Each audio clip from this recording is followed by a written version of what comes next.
তবে আমরা জানি আপনাদের সবচেয়ে বেশি আগ্রহী হচ্ছে সাইবার সুরক্ষা আইন নিয়ে।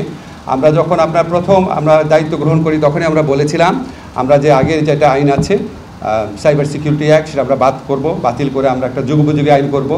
এরপর আমরা বিভিন্ন সময় ড্রাফট করেছি আমাদের যে আপনার তথ্য প্রযুক্তি বিষয়ে যে আপনার স্পেশাল অ্যাসিস্ট্যান্ট আছেন ফয়েজ, উনি অনেক কষ্ট করেছেন। তথ্য প্রযুক্তি মন্ত্রণালয়, আইন মন্ত্রণালয়, আমরা সবাই মিলে অনেক কনসালটেশন করেছি। আমার জানা মতে বাংলাদেশে কোনো আইন নিয়ে এত কনসালটেশন হয়নি। 25 বার আমরা ড্রাফট চেঞ্জ করেছি।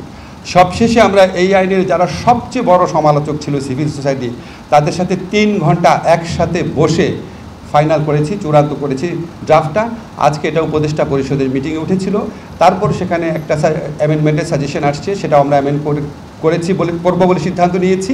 এটাও আপনার জাস্ট আমাদের ল মিনিস্ট্রির ভেটিংয়ের পর গেজেট নোটিফিকেশন হবে, হয়তো আপনার এই সপ্তাহের মধ্যে এটা চূড়ান্তভাবে প্রয়োগ হয়ে যাবে।